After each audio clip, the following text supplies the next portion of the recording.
Assalamualaikum warahmatullahi wabarakatuh. Selamat malam pemirsa, apa kabar Anda? Pemirsa, Muktamar ke-35 Nahdlatul Ulama resmi dibuka pada hari ini. Sejumlah nama bermunculan dan juga masuk dalam bursa untuk melihat siapa calon kuat dalam menjadi Ketua Umum Pengurus Besar Nahdlatul Ulama. Dalam Muktamar kali ini juga menjadi momentum untuk mengetahui kemana arah gerak dari organisasi terbesar Islam di dunia ini. Lantas kami akan membahas siapa sesungguhnya yang bisa ataupun calon kuat sebagai Ketua Umum PBNU. Itulah yang akan kami bahas bersama sejumlah narasumber. Saya Windy Wellingtonia. Dan saya Vena Kintan. Pemirsa, kami juga sudah siapkan beragam informasi menarik lainnya yang tentu akan menemani malam hari Anda. Langsung saja kita mulai Apa Kabar Indonesia Malam selengkapnya.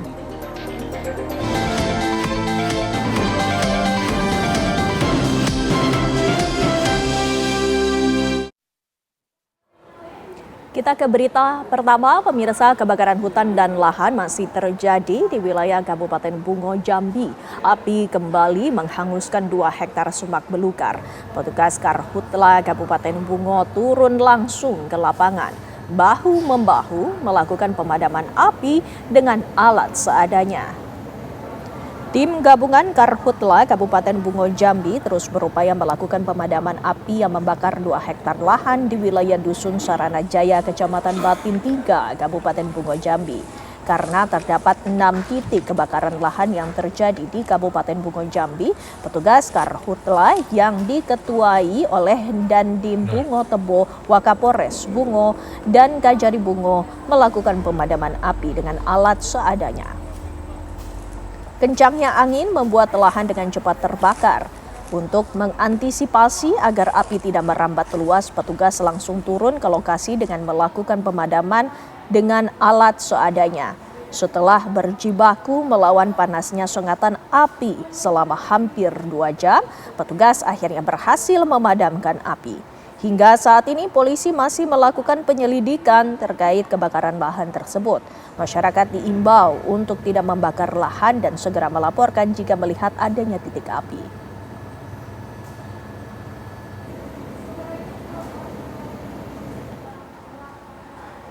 Kebakaran hutan dan lahan juga kembali terjadi di wilayah Bromo, Probolinggo, Jawa Timur. Api pertama kali muncul di Dusun Cemoro Lawang, Desa Ngadisari pada Rabu malam, dan hingga Kamis siang api terus membesar. Keterbatasan air, angin yang bertiup cukup kencang, serta medan yang curam menyulitkan petugas gabungan dalam melakukan pemadaman. Api yang terus membesar sempat mendekati rumah warga dan penginapan yang ada di sekitar lokasi. Beruntung api berhasil dihalau. Terbakarnya kembali area di kawasan Bromo ini bersamaan dengan dibukanya kembali wisata Gunung Bromo usai 13 hari ditutup karena kebakaran hutan dan lahan. Tercatat sejak pukul 00.01 dini hari hingga Kamis siang, sebanyak 1.086 pengunjung masuk ke Bromo melalui 4 pintu masuk, yakni Probolinggo, Pasuruan, Lumajang, dan Malang.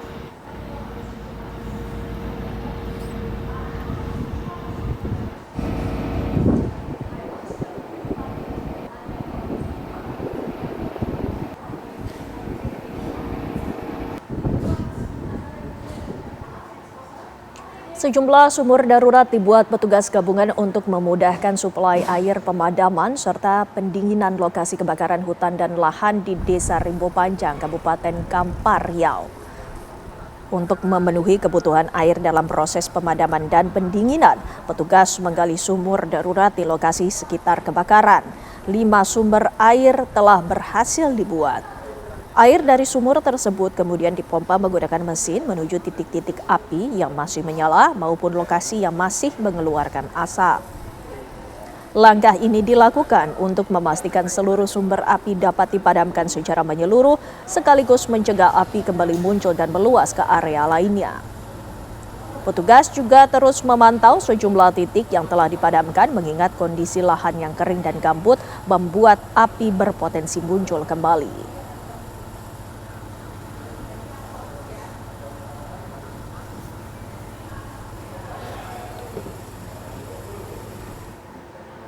Langsung saja pemirsa, kita akan update kondisi terbaru di sana. Sudah ada rekan kami Nofri Afandi yang posisinya saat ini berada di Kampar, Riau.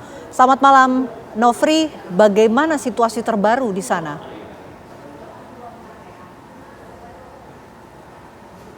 Ya baik, saat ini saya melaporkan dari Desa Rimbo Panjang, Kabupaten Kampar, Riau, yang merupakan sebelumnya ini adalah lokasi titik api aktif kebakaran hutan dan lahan di Provinsi Riau dan termasuk salah satu yang terbesar di Kabupaten Kampar. Nah, pada hari ini tadi petugas sudah terus berjibaku untuk melakukan pendinginan lahan dan baru saja selesai bertugas, dan saya dapat tunjukkan kepada Anda pemirsa bahwa saat ini lahan-lahan di lokasi ini yang merupakan kebanyakan lahan gambut ini sudah berhasil dilakukan pendinginan, dan bahkan tadi sejumlah alat berat juga dikerahkan untuk membuat semacam parit ataupun sekat agar jika nanti terjadi lagi kebakaran ataupun adanya bara api yang kembali menyala tidak merembet ataupun mengenai lokasi ataupun lahan-lahan lainnya yang masih belum terbakar.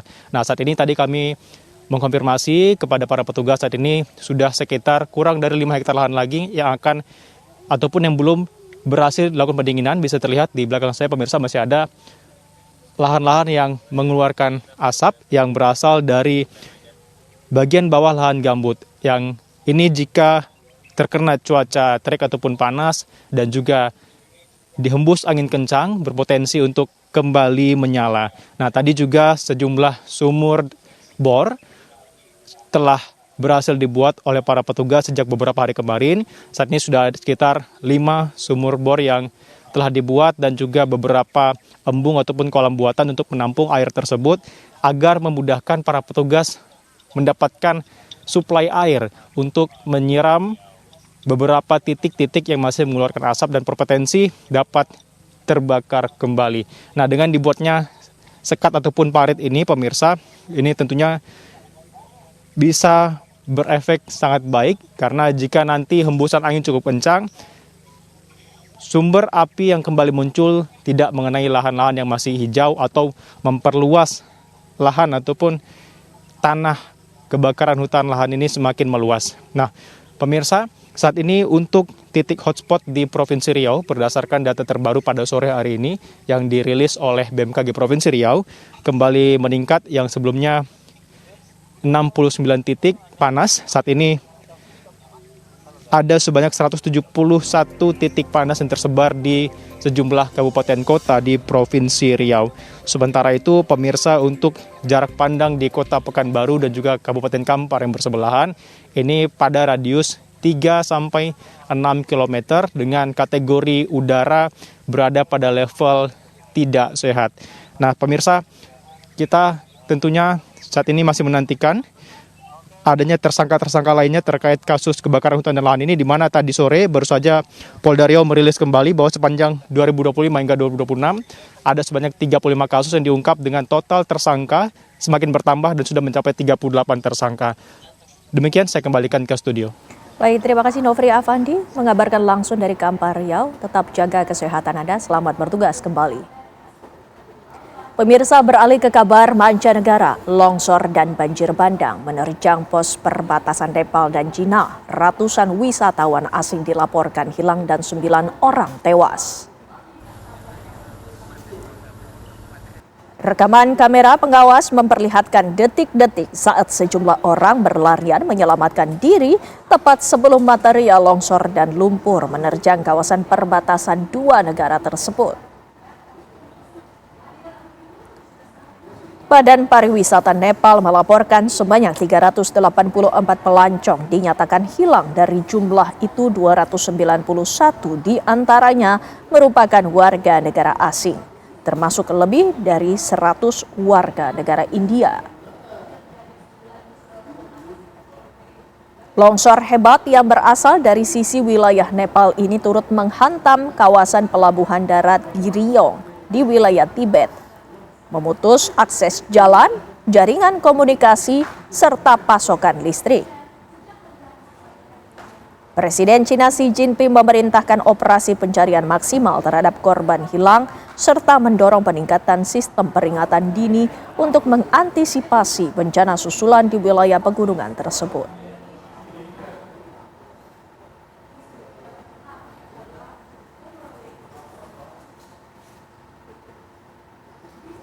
Banjir bandang di distrik Rasua, Nepal menyebabkan sedikitnya 162 orang tewas dan ratusan orang masih dinyatakan hilang. Sebanyak 484 wisatawan dilaporkan masih hilang, termasuk 391 warga negara asing. Distrik Rasua sendiri merupakan wilayah perbatasan Nepal dengan Cina yang menjadi akses penting bagi perjalanan antara kedua negara.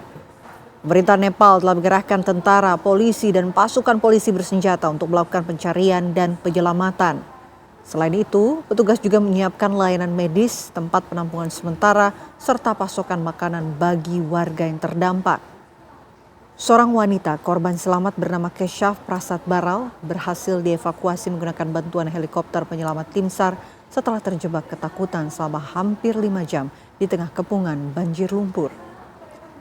Bencana banjir juga memutus akses jalan serta mengganggu pasokan air, listrik, dan komunikasi. Akibatnya sejumlah wilayah terdampak ditetapkan sebagai zona krisis bencana untuk periode 3 bulan demi mempercepat penanganan dan pemulihan pasca bencana. Badan Meteorologi Nepal memperkirakan hujan masih akan turun di wilayah utara dalam beberapa hari ke depan. Kondisi tersebut dikhawatirkan menghambat upaya penyelamatan dan menambah jumlah korban.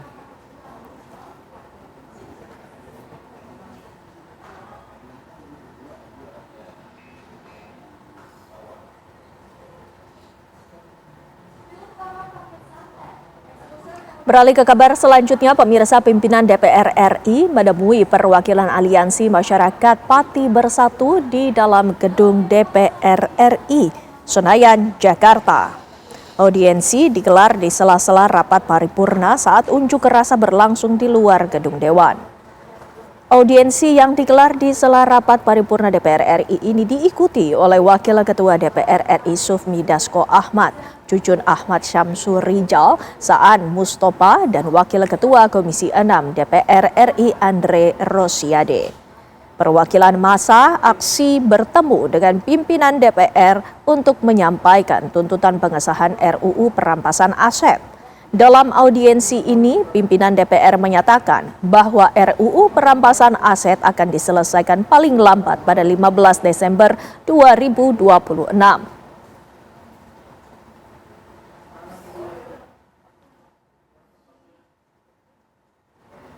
Sementara itu, Wakil Ketua DPR RI Sufmi Dasko Ahmad mengatakan RUU perampasan aset akan diselesaikan paling lambat pada 15 Desember 2026. Dasko mempersilakan masyarakat memberikan masukan terkait rancangan undang-undang secara langsung kepada Komisi 3 DPR RI melalui rapat dengar pendapat umum.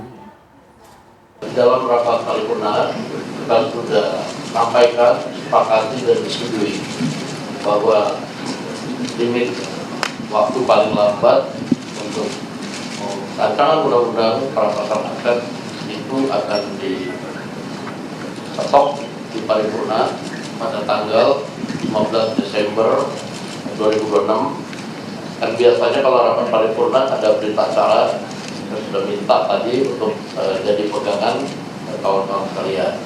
Saya pikir masukan-masukan pada hari ini itu adalah masukan-masukan buat teman-teman Komisi 3, dan lebih spesifik nanti kan masih ada acara-acara mendengarkan pendapat publik. Nah, itu bisa nanti diagendakan, tinggal kapan dan waktunya, karena ini kan nanti kalau balik ke Pati waktunya kapan nanti dikonfirmasikan saja supaya nanti kita bisa agendakan untuk menerima masukan-masukan yang lebih komplit untuk memperkaya undang-undang perampasan aset.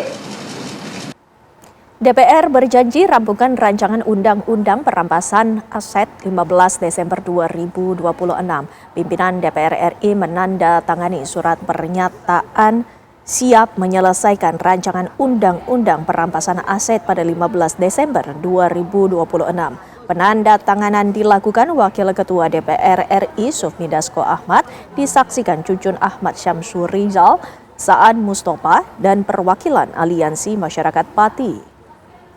Surat ini mereka tanda tangani usai menggelar audiensi dengan massa aksi AMPB di Kompleks Parlemen ketika rapat paripurna berlangsung.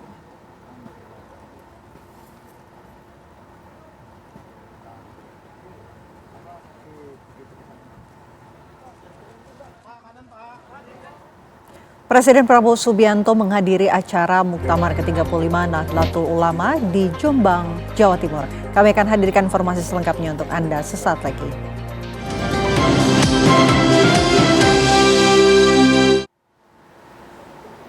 Masih bersama kami pemirsa, Presiden Republik Indonesia Prabowo Subianto menghadiri sekaligus membuka secara resmi Muktamar ke-35 Nahdlatul Ulama di Kabupaten Jombang, Jawa Timur. Presiden Prabowo tiba di Pondok Pesantren Tambak Beras, Jombang, tempat Muktamar ke-35 NU digelar sekitar pukul 15:20 waktu Indonesia Barat. Rais PBNU Muftahul Akhyar dan Ketua Umum PBNU Yahya Khalil Stakuf menyambut kedatangan Presiden.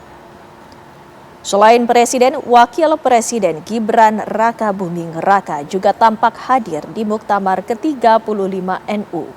Mensesnek Prasetyo Hadi, Menteri ESDM Bahlil Lahadalia, Sekretaris Kabinet Teddy Indra Wijaya, Wakil Menteri Komunikasi dan Digital Angga Raka Prabowo, serta Kepala BYN Sudaryono. Kehadiran Presiden dalam Muktamar NU disebut sebagai bentuk penghormatan atas peran besar NU. Selama lebih dari 1 abad, NU menjadi salah satu kekuatan penting dalam perjalanan bangsa Indonesia. Muktamar ke-35 NU digelar mulai hari ini hingga 30 Agustus 2026. Agenda utama Muktamar adalah memilih kepengurusan NU periode 2026-2030.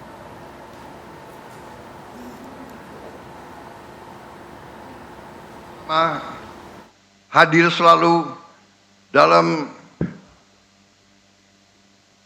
kejadian-kejadian bangsa ini, dalam krisis-krisis bangsa ini. Nahdlatul Ulama selalu hadir, dan Nahdlatul Ulama yang menentukan stabilitas, keamanan, perdamaian, dan masa depan bangsa Indonesia.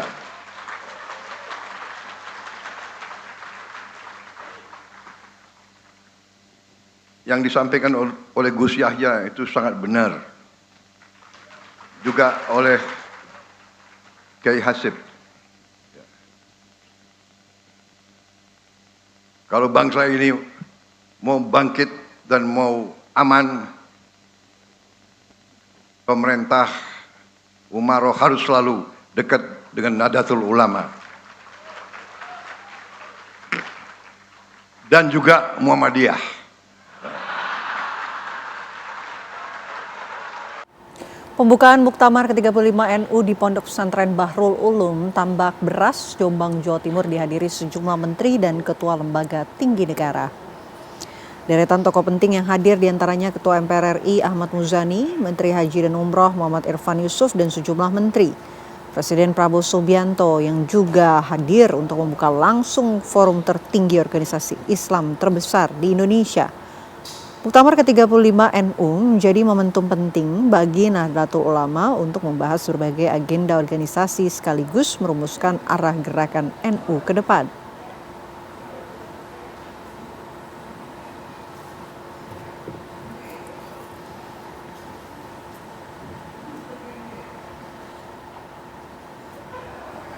Untuk mengetahui bagaimana berlangsungnya Muktamar ke-35 Nahdlatul Ulama, langsung saja kita sapa rekan kami Farah Manhila. Farah, silakan.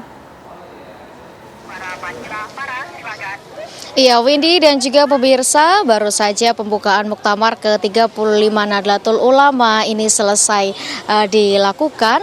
Pembukaan Muktamar ke-35 NU ini dibuka langsung oleh Presiden Republik Indonesia, kemudian Ketua Umum PBNU dan juga Rais Am dari PBNU serta Ketua dari Panitia Muktamar ke-35 NU. Dan agenda Muktamar ke-35 NU ini masih akan berlangsung besok hingga pada 31 Agustus berdasarkan jadwal yang kami terima. Ada sejumlah titik ataupun kawasan yang kemudian dijadikan sebagai agenda utama, termasuk salah satunya adalah Pondok Pesantren Bahrul Ulum di kawasan Tambak Beras, Jombang, yang mana besok pemirsa Windy dan juga pemirsa ini akan ada agenda yang cukup penting, yaitu akan ada 4 4 sidang pleno yang digelar. Sidang pertama ini akan membahas seputar pengesahan ataupun pembahasan jadwal dan tata tertib dari Muktamar NU ke-35. Kemudian sidang pleno kedua akan membahas soal laporan pertanggungjawaban ataupun LPJ PBNU, yang mana pada sidang pleno kedua ini akan disampaikan evaluasi atas kinerja ataupun program-program yang telah dilakukan oleh PBNU maupun PWNU dan juga PCNU selama 5 tahun terakhir. Kemudian akan dilanjutkan sidang-sidang komisi, yang mana akan ada 6 komisi yang akan mengikuti atau melakukan persidangan. Komisi A, Batsul Masail Adiniyah Al-Waqiyah, dan Komisi B, Batsul Masail Adiniyah Al-Mauduliyah, Komisi C, Komisi D, Komisi E, dan juga Komisi F. Dari beragam komisi ataupun 6 komisi ini, Windy dan juga pemirsa, ini akan ada pembahasan isu-isu yang akan didiskusikan atau disidangkan selama sidang-sidang komisi berlangsung. Dan nantinya juga akan ada sidang pleno lanjutan yang dilakukan pada besok, yaitu sidang pleno ketiga yang membahas soal laporan dan pengesahan hasil dari sidang-sidang komisi yang sudah dilakukan. Kemudian pada sidang pleno keempat ini akan ada pengesahan tata tertib pemilihan Rais Am dan juga ketua umum serta tabulasi usulan anggota AHWA atau anggota Ahlul Halli wal Aqdi. Dan pada sidang pleno kelima, ini juga agenda yang cukup penting, Widi dan juga pemirsa, akan ada demisioner pengurus PBNU masa khidmat 2021 hingga 2026, kemudian pemilihan dan penetapan anggota AHWA, dan sidang tertutup anggota AHWA dalam pengesahan Rais AA masa khidmat 2026 hingga 2031, dan pemilihan ketua umum PBNU pada periode 2026 hingga 2031, dan penetapan mede formatur. Dalam pemilihan ketua umum PBNU sendiri, pemirsa, ini kami sampai saat ini masih belum mendapatkan informasi resmi ataupun mekanisme yang akan dilakukan dalam proses pemilihan ketua umum PBNU. Namun jika berkaca pada pemilihan ketua umum PBNU pada periode sebelumnya atau pada muktamar yang lalu, ini memang dilakukan dengan cara voting. Namun ada informasi juga bahwa akan ada skema yang berbeda pada pemilihan ketua umum PBNU pada muktamar kali ini, yaitu dengan pemilihan melalui AHWA seperti pada saat penetapan Rais Am. Dan kami masih memantau bagaimana skema resmi ataupun skema yang nantinya benar-benar akan dilakukan pada saat pemilihan ketua umum PBNU. Windy dan juga pemirsa, saya kembalikan ke Windy di studio. Baik, terima kasih Farah Manira mengabarkan langsung mengenai agenda Muktamar PBNU dari Jombang, Jawa Timur. Terima kasih, selamat kembali bertugas.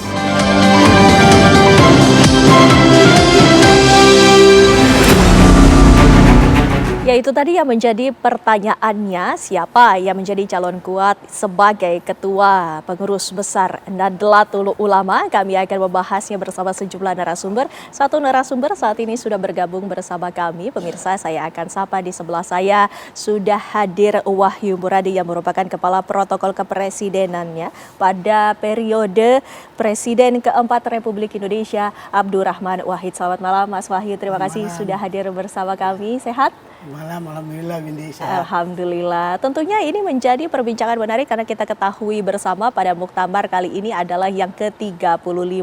Ada berbagai macam yang perlu dibahas, terutama apa yang kemudian menjadi arah dari NU sendiri dengan adanya 35 tahun ini.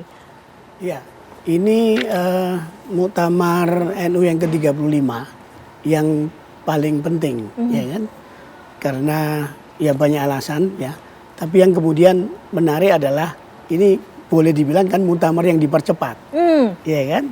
Di era kepemimpinan Rais Am Kiai Miftahul Akhyar dan juga Ketua Umum PBNU Gus Yahya Holil Stakuf. Nah, yang menarik adalah orang kemudian banyak ramai memperbincangkan tentang siapa yang menjadi nahkoda NU ke depan, siapa Rais Am, siapa Ketua Umum. Padahal sejatinya Windy, yang terjadi di arena muktamar itu yang dihadiri oleh sekitar 50.000 jamaah ya, jamiah NU tumplek di sana dari mana-mana. Anda tahu ada yang naik sepeda 1.400 kilo segala macam. Nah, yang juga menarik luput dari perhatian adalah orang fokus pada Ketua Umum Rais Am. Padahal kalau kita perhatikan di dalam proses muktamar yang berlangsung dari hari ini sampai dengan nanti 30 Agustus, itu adalah coba perhatikan, ada beberapa komisi yang juga menarik. Di antaranya misalnya ada Komisi Basul Masail ya. Iya. Ini ada Basul Masail, pembahasan masalah-masalah biasanya masalah keagamaan. Ada Komisi Basul Masail Waqi'iyah ya. Ada Komisi Basul Masail Maudu'iyah. Maudu'iyah itu yang tematik ya. Kalau tadi Basul Masail Waqi'iyah itu yang membahas masalah-masalah yang aktual, yang kontemporer sekarang ini. Lalu ada Basul Masail Konuniyah. Nah ini biasanya bagaimana NU merespon beberapa draft rancangan undang-undang yang akan diberlakukan untuk Republik ini. Nah kemudian ada komisi yang memang membicarakan diantaranya adalah soal pemilihan Rois Am dan Ketua Umum. Itu adalah di Komisi Organisasi. Ya. Ada juga komisi rekomendasi, itu yang isinya memberikan rekomendasi macam-macam, termasuk di sini adalah tata kelola sumber daya alam, kedaulatan energi, ketahanan pangan dan seterusnya. Lalu juga ada komisi program yang membicarakan tentang landasan dasar program NU dan juga peta jalan NU dari 2026 sampai dengan 2050. Tapi yang memang yang paling seksi isunya adalah Rois Am dan Ketua Umum ya. Nah, membahas mengenai Ketua Umum dan Rois Am ini, sebenarnya apa yang menjadi tanggung jawab yang begitu besar ketika nanti sudah terpilih Rois Am dan Ketua Umum tersebut? Ya, kalau Rois Am ya tentu saja Windy yang beliau itu mewakili katakanlah dewan yang keulamaan yang memang sebab itu yang menjadi Rois Am itu dituntut punya kedalaman ilmu Dirasatul Islamiyah keislaman, kemudian juga yang tidak kalah penting adalah kesalehan dan juga integritas moralnya. Di mana sebab itu tokoh yang terpilih dari Rois Am nanti dari para syuriah NU, ahli-ahli agama di lingkungan Nahdlatul Ulama, biasanya para muassis ya, para masyayikh, muassis itu yang mendirikan pesantren, kiai sepuh segala macam. Nah, itu adalah orang-orang figurnya yang luar biasa karismatis ya, dan biasanya adalah figur yang selama ini menjadi panutan bagi arah organisasi untuk menentukan dari aspek-aspek spiritualnya, biasanya begitu. Nah kemudian kalau Ketua Umum Tanfidiyah itu adalah ya eksekutifnya aja, pelaksananya, pelaksana dari keputusan-keputusan muktamar yang semuanya dalam keseharian itu harus tunduk pada apa namanya Rois Am. Nah, sebab itu nanti kalau ini tidak berubah, nanti di Komisi Organisasi misalnya akan dibahas apakah nanti Ketua Umum itu harus selain disetujui dipilih oleh AHWA dari 5 terbesar, dari sekian kandidat yang akan mencalonkan, Anda tahu nama-nama itu kan, itu akan disaring kan, dipilih 5 besar, habis itu dibahas di AHWA, ini Ahlul Halli wal Aqdi, di kelompok yang melakukan fit proper pada mereka ini, kelompok ulama-ulama yang top lah di situ. Nah kemudian dari situ baru pada akhirnya nanti akan rame nih, harus mendapatkan persetujuan tertulis dari tanggung jawab yang begitu besar. Tentunya kita jadi penasaran siapa-siapa saja yang kemudian menjadi calonnya. Kita juga sudah bergabung bersama kami Mas Duki Badulawi yang merupakan ulama Nahdlatul Ulama. Assalamualaikum. Baik, kita nanti akan coba untuk kembali menghubungi Mas Duki. Sementara kami menunggu, kita akan kembali membahas nih Mas Wahyu mengenai perkembangan yang terbaru ini. Dengan adanya begitu banyak tanggung jawab, memang sudah ada nama-nama yang kemudian masuk dalam bursa Ketua Umum ini. Tapi harapannya ini, apa saja poros-poros ataupun harapan yang dibawa, visi misi yang dibawa untuk kemudian menahkodai NU ini? Ya, gini loh, saya dalam artikel saya sering saya tulis bahwa NU itu ada kelompok kaum Nahdliyin yang katakanlah tumplek menjadi penggembira muktamirin. Jumlahnya itu ya ribuan, puluhan ribu mungkin. Mereka meramaikan tenda-tenda muktamar, tidur di emperan, tidur di selasar masjid dan seterusnya. Yang terpanggil datang itu karena panggilan jiwa untuk bagaimana mereka itu ngalah berkah, ya, mencari keberkatan untuk katakanlah ikut pada derek kiai, derek pemimpin NU yang menjadi tokoh spiritual mereka. Nah, ini adalah kelompok yang saya bilang atau wajah NU yang orisinal, yang otentik ini. Nah, di sisi lain ada wajah-wajah NU yang memang selama ini menjadi elit. Ya, kalau digambarkan adalah di elit pengurus besar Nahdlatul Ulama di wilayah dan seterusnya. Nah, elit ini belakangan memang kan mulai istilahnya itu berkelit-kelindan dengan kekuasaan. Baik, Ya, mereka. sebelumnya kita membahas lebih lanjut Mas Wahyu, kita langsung saja menyapa, kami akan kembali menyapa Mas Duki Badlowi yang merupakan ulama sekaligus tokoh senior Nahdlatul Ulama. Assalamualaikum Pak Kiai, apakah sudah bergabung bersama kami? Ya, waalaikumsalam warahmatullahi wabarakatuh. Ya, Pak Kiai, tentunya kita penasaran siapa saja nih yang kemudian nama-nama calon kuat yang masuk dalam bursa Ketua Umum PBNU, Pak Kiai. Ya, nama-nama masih seperti yang beredar ya. Seperti yang beredar kan masih ada bangsa 5 nama itu. Bahkan 6 nama. Tapi yang menguat itu kan yang pertama saya kira ada Gus Kikin ya. Gus Kikin itu pimpinan Pondok Pesantren Tebu Ireng. Beliau adalah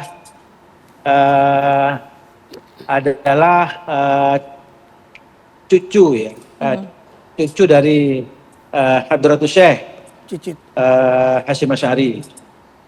Jadi ini Gus Kikin ini asal mulanya bersaing seperti biasanya, tapi dalam sepekan terakhir nama beliau menjadi menguat. Itu yang pertama. Lalu yang kedua yang juga menguat, bukan menguat, tapi memang dari awal selalu menjadi faktor yang selalu dihitung itu adalah Gus Yahya, ya, incumbent ya, sebagai ketua umum yang lama, dan tadi juga mendapatkan semacam apresiasi khusus ya dari Presiden terkait dengan pidatonya yang menyenangkan Presiden, bukan? Baik, baik. Kira-kira seperti saya kira dua kandidat itu. Di samping masih ada kandidat lain seperti ada Menteri Agama ya, Bapak Nazaruddin, ada Gus Salam, ada Gus Yusuf, dan beberapa kandidat yang lain. Tapi mengarahnya kepada dua kandidat ini yang menguat. Perkembangan masih akan kita tunggu pada 2 hari yang akan datang ya, karena masih akan ada pada malam ini itu akan ada sidang yang membahas mengenai tata tertib. Itu saya kira sangat penting mengenai tata tertib ini. Apakah tata tertib ini cukup longgar buat semua kandidat ataukah ada batasan-batasan tertentu? Itu akan dibahas pada malam hari ini. Baik. Besok pagi itu juga tidak kalah penting, yaitu akan membahas mengenai pertanggungjawaban untuk pengurus lama di periode yang lalu. Seperti apa prosesnya itu masih akan ditentukan pada detik-detik dari proses pertanggungjawaban dan pembahasan mengenai tata tertib itu. Kira-kira begitu, Mbak. Iya, Pak Kiai, dengan adanya pembahasan yang nanti akan dilanjutkan, lantas kami pun juga penasaran, sesungguhnya sudah ada berapa kandidat yang kemudian menjadi calon untuk maju dalam Ketua Umum PBNU ini? Ya, setidak-tidaknya ada 5 calon yang saya sebutkan tadi itu. 5. Ada 5 calon. Baik. Walaupun memang siapa saja yang menguat, seperti yang tadi saya sebut, 5 itu saya kira mempunyai peluang-peluang yang satu sama lain mempunyai kelebihannya masing-masing. Dan itu saya kira menjadi menjadi pilihan ya buat muktamirin, buat peserta dari cabang-cabang untuk akan menentukan siapa, apakah Gus Kikin, apakah Gus Yahya, apakah Gus Yusuf Hubari, apakah Gus Salam gitu kan. Bahkan juga masih ada Kiai Nazaruddin Samsudin, Nazaruddin Umar ya, Menteri Agama. Iya. Bahkan ada Gus Zulfa Mustafa. Jadi ada 6 kandidat yang masih terus bertarung ya. Baik. Seperti itu. Pak Kiai, apa yang sesungguhnya menjadi kriteria utama dalam Ketua Umum PBNU ini? Tidak ada kriteria yang sifatnya sangat spesifik. Tapi yang umum adalah bahwa memang yang menjadi yang menjadi keinginan dari seluruh peserta memang biasanya yang paling umum itu adalah bahwa dia adalah punya pengalaman ya, punya kapabilitas ya, punya integritas, itu yang penting juga.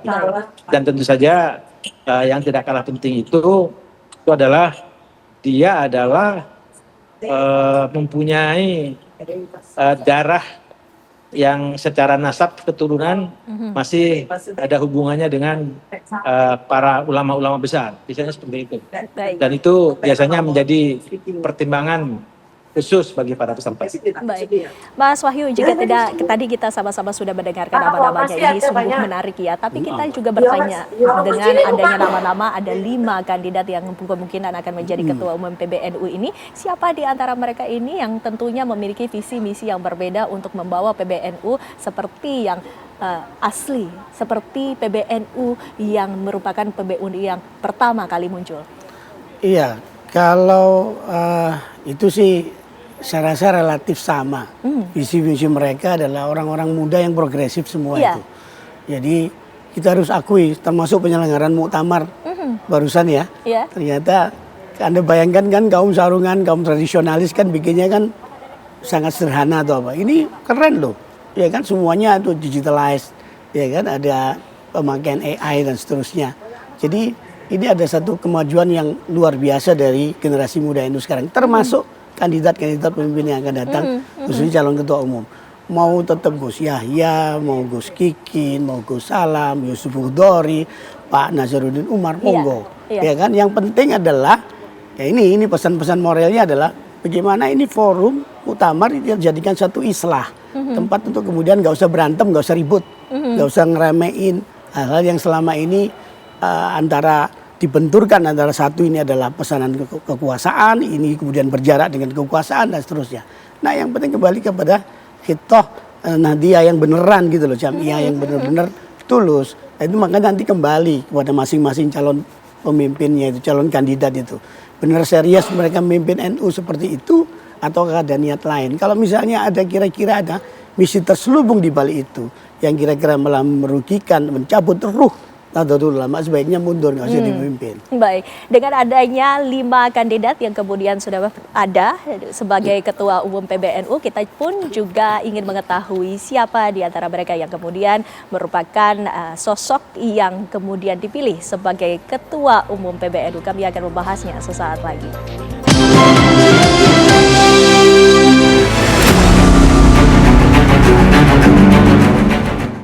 Anda kembali bersama kami, kita lanjutkan perbincangan yang tadi sempat terjeda oleh jeda pariwara. Kami juga ingin menanyakan kepada Mas Wahyu Muryadi yang kemudian kita ingin menanyakan apakah peranan dari tokoh-tokoh senior Nahdlatul Ulama ini masih memiliki peranan yang begitu besar terhadap para kandidat-kandidat di ketua umum PBNU?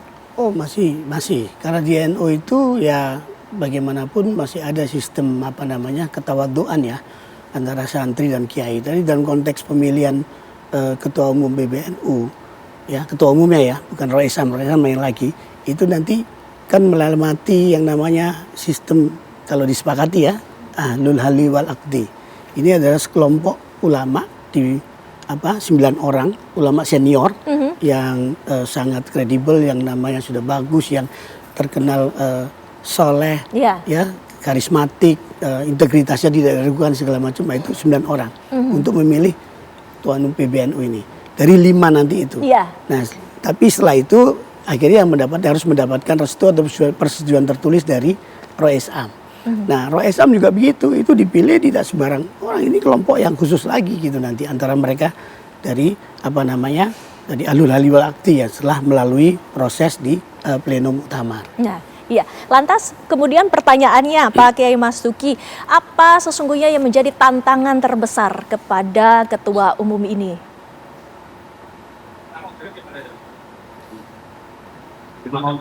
Pak Kiai?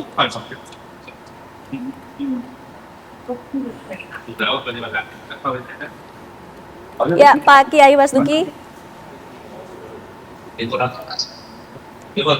Pak Kiai, kami ingin mengetahui dengan adanya kriteria yang tadi sudah kita dengarkan dari 5 kandidat tersebut, apa sesungguhnya yang menjadi tantangan terbesar?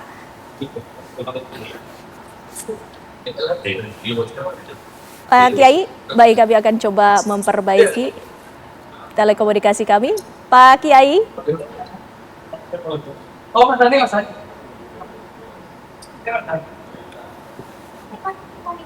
Pak Kiai Haji Mas Duki sudah bisa mendengar kami di studio?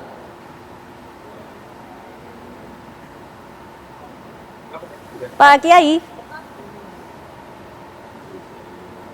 Baik, Pak Kiai, kami akan coba memperbaiki hubungan kami dengan telekomunikasi kami dengan Pak Kiai. Mas Wahyu, juga kita tadi sudah sempat melihat apa yang menjadi kriteria yang tadi sudah disebutkan. Tantangan berikutnya dalam 5 tahun ke depan ini apa saja? Ya, tantangannya adalah selalu yang dibicarakan orang, dikhawatirkan orang adalah bagaimana apakah NU itu bisa kembali ke wajahnya semula sebagai jamiah atau wadah organisasi yang mandiri. Yang mandiri dalam independen, dalam arti ya bukan berarti kemudian berjarak ataupun kemudian memusuhi kekuasaan, itu tidak mungkin terjadi. Tapi bagaimana mereka katakanlah dalam melakukan banyak hal, kegiatan-kegiatan termasuk muktamar itu betul-betul dibiayai oleh ditandai dengan kemandirian finansialnya. Ya kan? Jadi itu tantangan yang pertama. Jadi jangan kemudian masih juga faktanya kan masih banyak bergantung sekarang ini. Secara anggaran masih bergantung dari fasilitas pemerintah. Itu tantangan yang pertama. Kalau memang sudah bisa kemandirian berarti punya bergen yang bagus lah nanti dengan kekuasaan. Nah, jangan kemudian nanti diombang-ambingkan oleh kekuasaan gitu loh. Ya, ini kan dengan jangan diombang-ambingkan oleh kekuasaan, tapi NU sendiri ke depannya seharusnya seperti apa? Arahnya kemana di tengah pergolakan politik yang saat ini terjadi? Ya, tetap menjadi NU menjadi organisasi yang akomodatif, tapi juga kritis. Jadi akomodatif terhadap apa yang menjadi tujuan-tujuan atau program baik pemerintah, tapi kritis juga untuk kemudian supaya memberikan satu sebagai jangkar yang katakanlah bisa mengoreksi menjadi check and balances bagi pemerintah atau kekuasaan. Nah, karena kan tantangannya kan banyak ini ke depan nih. Jadi isu-isu lingkungan sedemikian rupa, ya kan? Jadi kemudian juga ini kan ada satu kayak paradoks antara NU di satu sisi yang punya gerakan pelestarian lingkungan lewat Islam Nusantara, tapi juga dia punya konsesi tambang misalnya nanti, ya kan? Nah, itu kan problematik itu harus betul-betul sampai pada satu tata kelola yang benar-benar bisa tidak sampai pada merusak lingkungan. Sedianya posisi NU ada di mana untuk itu? Ya, kalau menurut saya ya sebaiknya ini fokus ya pokoknya mengurusi jamaah itu, jamiyahnya itu, mengurusi dari kaum duafa, kaum mustadafin, orang-orang papa yang sekarang banyak membutuhkan di desa-desa. Jadi itu sirkular ekonomi itu harus didorong benar oleh NU sampai ke pedesaan. Jangan cuma main di elit aja gitu loh. Nah, ini tantangannya bagaimana terus menyebarkan segala kebaikan itu termasuk juga bantuan-bantuan kepada bawah supaya terasa betul keberadaannya oleh umat kebanyakan gitu. Dari 5 kandidat yang tadi sempat disebutkan oleh Kiai Haji Mas Duki, ini ada 2 calon kuat. Dari kedua ini mungkin satu adalah petahana. Lantas ini dengan adanya berbagai visi dan misi, bagaimana Anda melihat dari keduanya tersebut? Ya, keduanya sih sama-sama kuat. Ya, sama-sama kuat. Tapi ya memang nanti bagaimana terserah pada mutamirin. Cuman kan ini kan berembus isu yang nggak enak ini. Mutamirin sudah dikondisikan sedemikian rupa, ada kasih bisyarah segala macam supaya mengarahkan pilihannya pada figur tertentu. Nah, itu tantangan juga itu. Apakah kita teman-teman di mutamirin itu yang betul-betul punya hak suara itu mampu mengendalikan diri, tidak sekedar mengikuti dari kepentingan-kepentingan yang sangat pragmatis, ya. Jadi kepentingan jangka panjang yang lebih besar, yang lebih penting dari jamiah ini harus betul-betul dijaga dan dipertahankan. Baik, Pak Kiai Mas Duki sudah tersambung lagi bersama kami. Oke. Ya, Pak Kiai, dari 5 kandidat tadi juga kita sudah membahas ada 2 nama yang kuat. Di antara kedua kandidat ini, siapa yang kemudian memiliki potensi ataupun merupakan calon yang lebih kuat untuk memimpin NU 5 tahun ke depan? Kedua-duanya punya peluang dan punya potensi yang sama kuatnya untuk memimpin NU ke depan. Dan keduanya juga mempunyai kemampuan, ya, kelebihan dalam pengalaman masing-masing yang bisa untuk mengendalikan bagaimana NU ke depan itu bisa berjalan lebih baik dari sekarang. Pak Kiai, untuk Jadi, mekanisme pemilihan ini seperti apa? pemilihannya kalau tentu saja masih akan ditentukan di dalam tata tertib yang akan dibahas pada malam hari ini. Cuma kemungkinan besar, ya, kan ada dua proses pemilihan di dalam Muktamar PBNU untuk menentukan kepemimpinan yang akan datang itu, yaitu sebagaimana sudah kita ketahui, yang pertama adalah pemilihan untuk Rais Am, itu adalah modelnya Ahlul Hali wal Aqdi. Ahlul Hali wal Aqdi itu merujuk kepada sistem dan model pemilihan ketika para sahabat sebagai pengganti Nabi dulu itu melakukan pemilihan untuk kepemimpinan. Dan itulah yang ditiru oleh PBNU, oleh NU untuk memilih para pemimpinnya di tingkat keulamaan atau yang di tingkat syuriah. Dan untuk memilih Rais Am itu adalah model Ahwa itu. Apa model Ahwa itu? Yaitu 9 orang dari berbagai provinsi, ulama-ulama besar yang dipilih. Nah, dari ulama besar itulah kemudian menentukan siapa yang akan menjadi Rais Am. Itu yang pertama, tahap pertama. Lalu yang kedua, dari situ kemudian ada proses pemilihan ketua umum. Nah, proses pemilihan ketua umum atau tanfidiyah itu adalah proses pemilihan yang dilakukan 2 tahap. Pertama adalah pracalon. Nah, dari pracalon itu kemudian akan terseleksi siapa yang akan menjadi calon kuat. Dari situlah kemudian misalnya ada 2 kandidat, misalnya ada Gus Kikin, ada Gus Yahya atau siapapun misalnya di situ yang akan menjadi pracalon. Lantas kemudian itu akan mendapatkan persetujuan dari Rais Am terpilih. Dari situlah kemudian apakah nanti akan memilih Gus Kikin atau memilih siapa nanti, itu saya kira itu akan ditentukan oleh para muktamirin, PC-PC yang akan menentukan. Nah, disitulah ditentukan pada malam hari ini lewat pemilihan tata tertib, ya, penentuan tata tertib, baik tata tertib yang berhubungan dengan jalannya sidang-sidang muktamar ataupun tata tertib yang berhubungan dengan tata tertib pemilihan. Malam ini dari jam 8 akan mulai dibahas. Seperti itu. Ya, Pak Kiai, bagaimana menjamin transparansi dalam pemilihan ini? Saya kira proses pemilihan selama ini cukup transparan, tidak ada gugatan apapun dari para muktamirin. Semua proses pemilihannya itu cukup transparan, dipilih secara langsung, one man one vote. Saya kira cukup fair pemilihannya. Seperti itu. Baik, Pak Kiai, tanggal berapa kiranya kita sudah mengetahui nama yang kemudian akan dipilih dan juga akan menjadi Ketua Umum PBNU, Pak Kiai? Tidak lama lagi, Pak. Pada hari Sabtu itu sudah akan ada pemimpin baru. Baik. PBNU. Baik, pada hari Sabtu. Sekarang kan hari Kamis, besok Jumat, hari Sabtu insya Allah sudah ada kabar tentang siapa pemimpin baru. Iya, tugas pertama apa yang kemudian akan diemban oleh pemimpin baru ini? Tugas pertama saya kira penataan organisasi. Karena penataan organisasi, NU ini adalah organisasi besar. NU adalah organisasi yang selalu menjadi perhitungan buat negara. Kalau NU baik ke depan, pasti negara diuntungkan dengan kebaikan NU dalam konsolidasinya. Dan untuk itu juga sudah ada komitmen dari Presiden bahwa NU akan dibantu untuk pengembangan SDM di bidang pendidikan, misalnya seperti itu. Dan ke depan saya kira urusan-urusan yang terkait dengan organisasi ini menjadi prioritas utama untuk ditata. Yang kedua yang tidak kalah penting itu adalah bagaimana membangun strategi komunikasi yang baik. Karena selama ini NU itu sebenarnya baik-baik saja kalau kita lihat secara keseluruhan ya.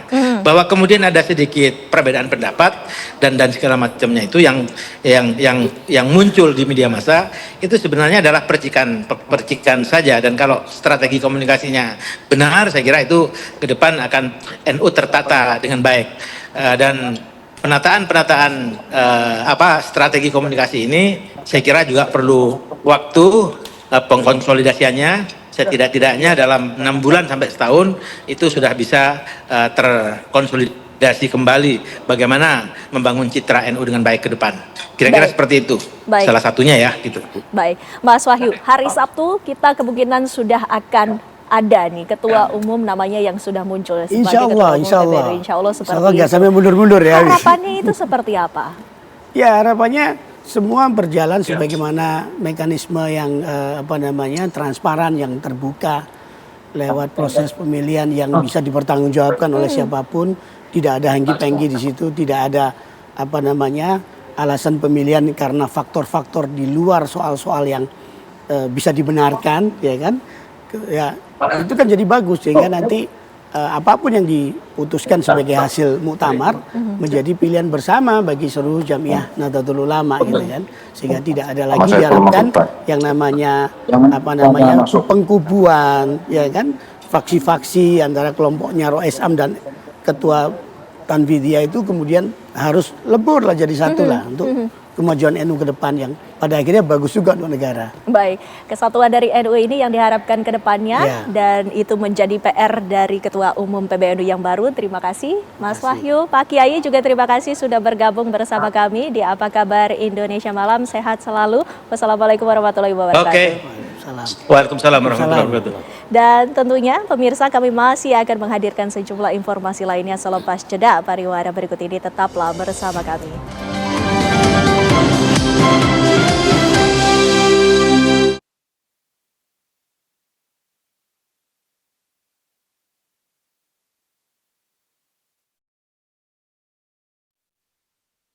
Buka kapi ya.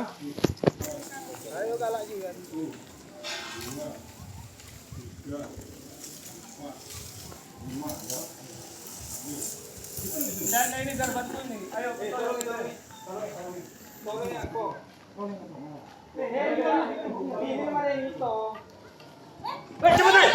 Batu. Bupati. Masuk. Masuk. Ayo. Kami isi ala isi. Wah, aku tenang santai. Iya, Betul. Santai. Tuh.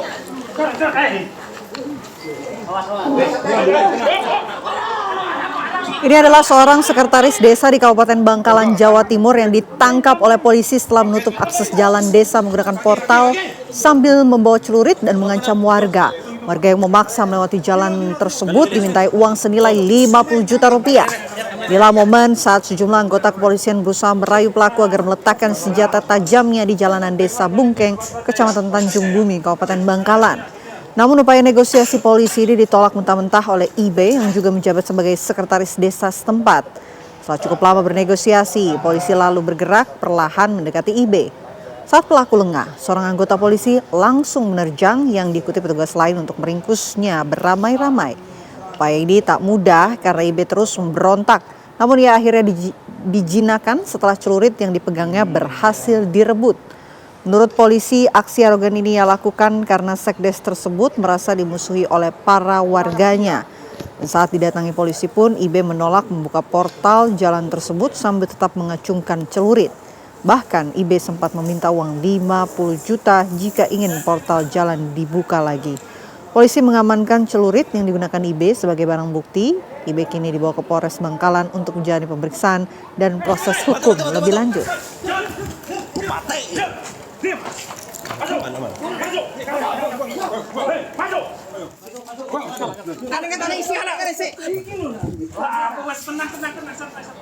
Garis polisi masih terpasang di sebuah rumah di Kampung Cisarua, Kabupaten Pandeglang, Banten.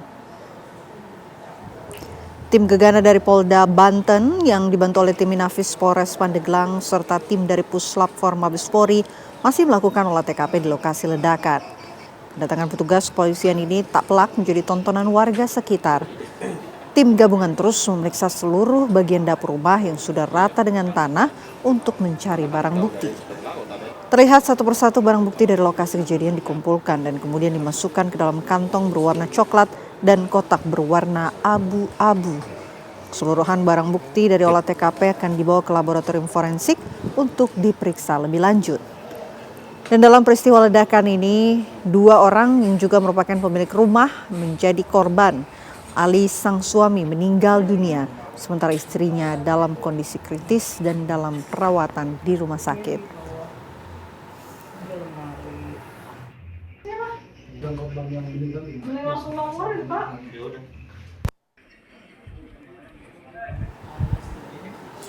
Ya pemirsa, polisi berhasil menangkap seorang wanita dalam upaya penyelundupan narkotika jenis sabu. Tersangka berhasil diamankan di kawasan Kampung Bebas Narkoba Lubuk Aluang dekat kantor Satlantas Polres Padang Pariaman.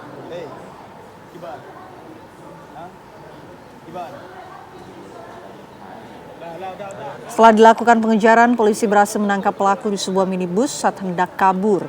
Tersangka berhasil diamankan atas kerja sama Dir Narkoba Polda Sumbar dan Satlantas Polres Padang Pariaman. Tugas Bandara Internasional Minangkabau mencurigai koper berwarna pink saat pemeriksaan X-ray bagasi yang dimiliki tersangka berinisial MM. Kepolisian berhasil mengamankan 6 paket sabu dengan total berat 1.010 gram. Hingga saat ini pemeriksaan tersangka masih dilakukan. Terkait dugaan tersangka lainnya, polisi masih terus melakukan pengembangan.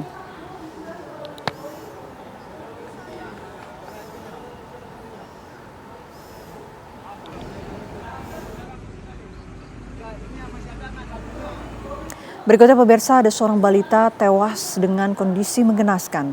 Korban dianiaya oleh pengasuhnya sendiri dengan cara dicekik di kota Batam, Kepulauan Riau. Peristiwa keji ini terjadi pada Sabtu 22 Agustus 2026 di rumah tersangka di kawasan Bengkong Abadi Baru, Kecamatan Bengkong, Kota Batam, Kepulauan Riau. Tersangka sempat berbohong kepada ibu korban dengan menyebutkan korban tewas akibat jatuh di kolam renang. Namun hasil penyelidikan dan otopsi oleh tim Rumah Sakit Bayangkara Polda Kepri, polisi tidak menemukan tanda-tanda korban tewas tenggelam, melainkan luka lilitan akibat kekerasan tumpul pada bagian kepala dan leher. Dari hasil penyelidikan, polisi mengungkap korban kerap menjadi sasaran pelampiasan emosi tersangka. Saat ini tersangka telah ditahan di Mapolsek Bengkong dan dijerat dengan pasal berlapis.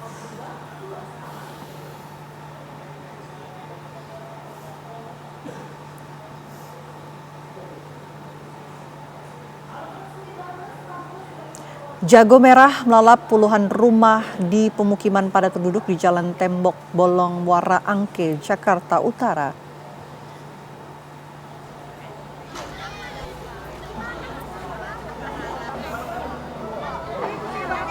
Sulitnya akses menuju lokasi kebakaran dan sumber air membuat api semakin membesar dan menghanguskan 60 rumah semi permanen pada Rabu malam tadi. 22 unit mobil pemadam kebakaran Jakarta Utara yang dikerahkan ke lokasi harus berjibaku selama 2 untuk mengendalikan api.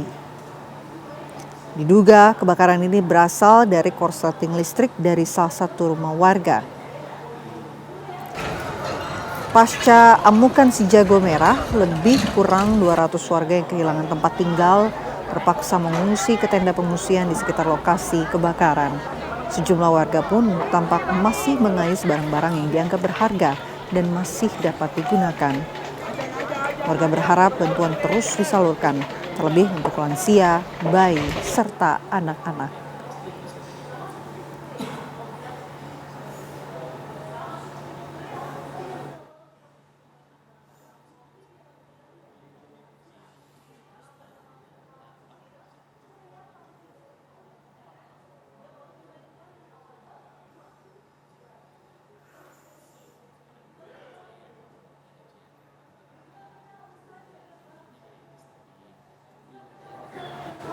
Pengadilan Tindak Pidana Korupsi Jakarta Pusat menolak seluruh nota keberatan yang diajukan terdakwa mantan Menteri Agama Yakut Khalil Qomas.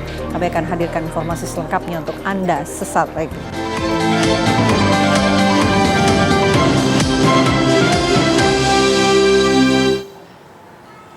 Sebuah mobil mengalami kecelakaan setelah hilang kendali dan menerobos masuk ke area taman di Jalan Dharma Husada Indah, Surabaya, Jawa Timur. Beruntung saat kejadian kondisi lalu lintas sepi sehingga tidak ada kendaraan lain yang menjadi korban. Petugas damkar mengerahkan unit kren dari Dinas Pemadam Kebakaran dan Penyelamatan DPKP Kota Surabaya untuk mengevakuasi mobil. Proses evakuasi butuh waktu hampir 1 jam karena harus mengangkat mobil dari area taman menggunakan kren. Pengemudi mobil tidak mengalami luka namun sempat syok. Tidak ada kerusakan berarti pada mobil. Dan kasus kecelakaan tunggal kini ditangani unit Laka Lantas Polrestabes Surabaya.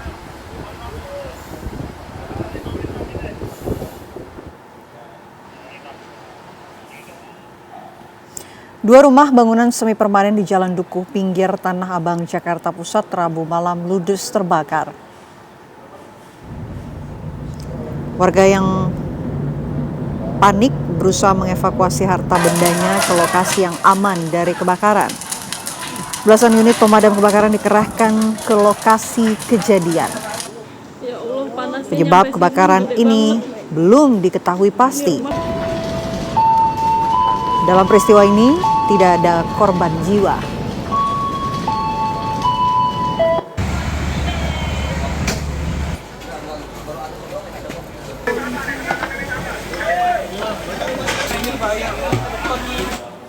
Pengadilan Tindak Pidana Korupsi Jakarta Pusat menolak seluruh nota keberatan yang diajukan terdakwa mantan Menteri Agama Yakut Khalil Qomas.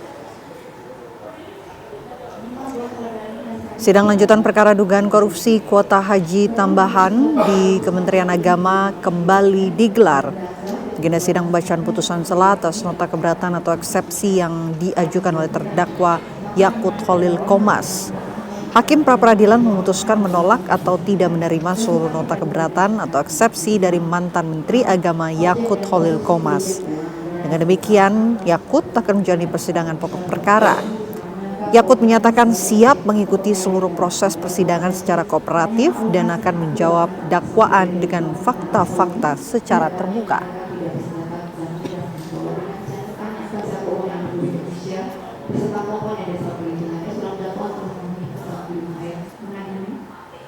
Sidang banding dengan terdakwa mantan Mendikbudristek Nadiem Makarim kembali digelar hari ini. Kuasa hukum Nadiem menghadirkan ahli untuk menguji perhitungan kerugian keuangan negara dalam perkara tersebut. Sidang banding digelar setelah Nadiem mengajukan upaya hukum atas vonis 10 tahun penjara, denda 1 miliar rupiah, serta uang pengganti. Salah satu poin yang dipermasalahkan pihak Nadiem adalah perhitungan kerugian negara. Kuasa hukum menilai metodologi dan dasar perhitungannya masih perlu diuji kembali. Dalam proses banding, Pengadilan Tinggi DKI Jakarta juga mengabulkan sebagian permintaan kuasa hukum untuk memeriksa kembali sejumlah saksi dan ahli. Keterangan ahli yang dihadirkan hari ini akan menjadi bagian dari pemeriksaan tersebut dan selanjutnya menjadi bahan pertimbangan majelis hakim dalam memutus permohonan banding Nadiem Makarim.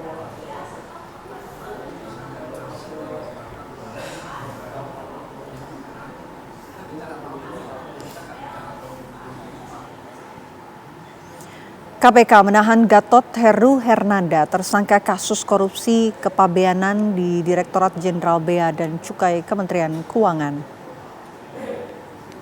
KPK menetapkan Gatot Heru sebagai tersangka baru setelah mengembangkan penyidikan perkara yang sebelumnya bermula dari operasi tangkap tangan pada 4 Februari 2026. Gatot merupakan Kasubdit Penindakan Direktorat P2 Ditjen Bea dan Cukai terkait kepabeanan periode 2025-2026. Konstruksi perkara yang menjerat Gatot Heru bermula pada Juli 2025. Saat itu bos PT Blue Ray, John Field, menyetorkan uang 61,9 miliar untuk pejabat bea cukai dalam kurun Juli hingga Januari 2026. Uang tersebut diberikan untuk memperlancar proses kepabeanan atau customs clearance PT Blue Ray. Dari 61,9 miliar rupiah, sekitar 3,25 miliar rupiah diantaranya diterima Gatot Heru.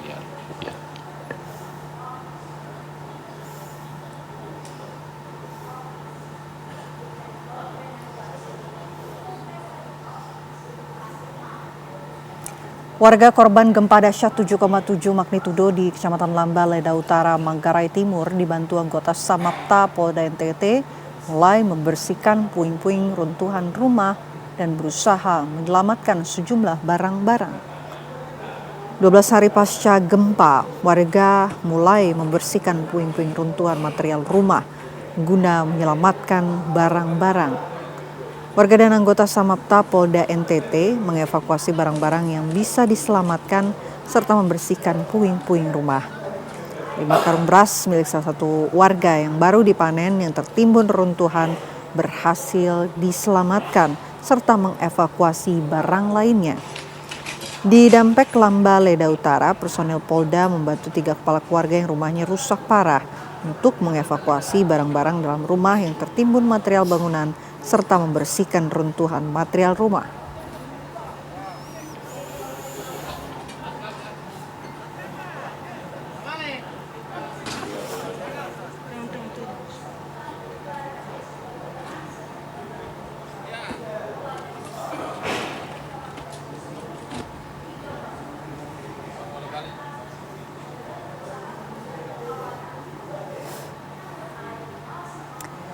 Pemirsa, Posko Bencana Kabupaten Manggarai Barat terus mempercepat penyaluran bantuan logistik kepada masyarakat terdampak bencana gempa.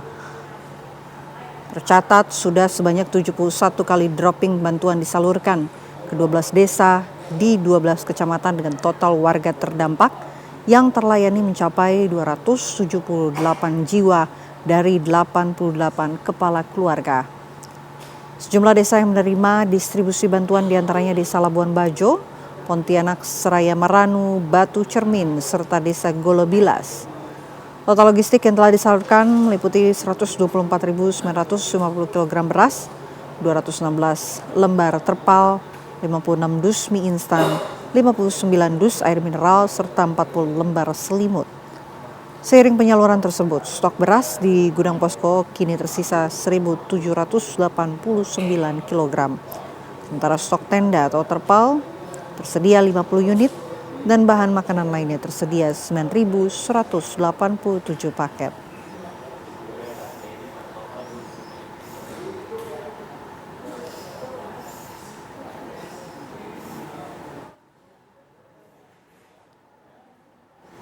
Satgas Sudara TNI AU menyalurkan bantuan kepada warga terdampak gempa di pesisir selatan ND Nusa Tenggara Timur. Tim gabungan terpaksa berjalan karena akses tertutup material longsor akibat gempa. Akses terbatas tidak menghambat penyaluran bantuan kepada warga terdampak gempa di Nusa Tenggara Timur. Lebih dari sepekan ini, Satgas TNI Angkatan Udara menyusuri jalan terjal untuk memberikan bantuan berupa sembako dan tim trauma healing. Hingga saat ini, sebagian warga ada yang telah kembali ke rumahnya, sementara yang lainnya bertahan di tenda pengungsian karena khawatir adanya gempa susulan.